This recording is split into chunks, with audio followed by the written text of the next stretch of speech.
bienvenue dans cette petite vidéo dont le sujet du jour est comment trouver sa voie. Et oui, comment savoir si on est sur le bon chemin? Voilà une question très intéressante et je vais aujourd'hui vous donner 5 points qui vont vous aider à trouver votre voie. Alors, en numéro 5, nous avons interrogé les parents. Et oui, si vous avez encore la chance d'avoir vos parents ou des personnes qui vous ont connus étant petits, c'est le moment de les interroger. Que pensaient-ils de vous quand vous étiez petit? Qu'est-ce qui les étonnait dans ce que vous faisiez? Quels étaient vos premiers centres d'intérêt? Quels étaient les jeux que vous préfériez? Interroger les parents ou des personnes proches de la famille étant petits, c'est vraiment une première source d'information sur vous-même, car nous naissons tous avec des particularités, nous sommes tous différents. Et ce que nous faisions étant petits, c'est ce que nous faisions naturellement, de manière innée, avant d'être formatés par notre éducation et notre environnement immédiat. Donc, interrogez le plus possible de personnes qui vous ont connu étant petits et qui se rappellent de vous tel que vous étiez. En numéro 4, un travail sur soi-même. Rappelez-vous vous-même la période suivante, entre vos 6 et 12 ans environ. Quelles étaient vos activités préférées? Est-ce que vous étiez plutôt sportif, plutôt créatif? Quels étaient vos jouets préférés? Quel genre d'amis aviez-vous avec lesquels vous vous entendiez bien? Qu'est-ce qui vous attirait chez eux? Pourquoi vous étiez bien avec vos amis? En 3e point, on interroge ses amis actuels. Oui, vos propres amis à l'heure actuelle sont une source d'information importante. Demandez-leur comment ils vous voient, comment ils vous perçoivent, ce qu'ils vous verraient bien faire, ce dans quoi ils trouvent que vous êtes à l'aise, ce qu'ils pensent que vous ne développez pas assez.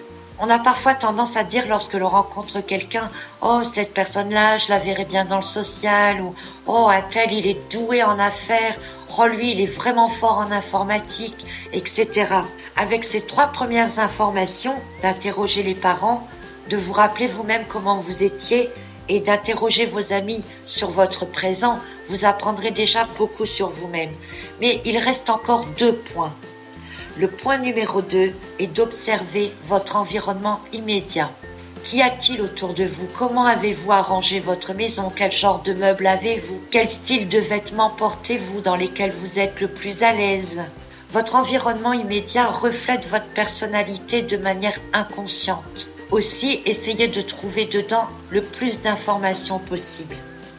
Et enfin, le point que je mets en première place, c'est de savoir quel genre de héros vous appréciez. Et pour cela, vous pouvez soit prêter attention au genre de séries télévisées que vous regardez ou au genre de films que vous regardez. Est-ce que vous êtes plutôt science-fiction, roman d'amour, séries policières, documentaires? Et aussi vos livres. Quel genre de livres avez-vous le plus dans votre bibliothèque?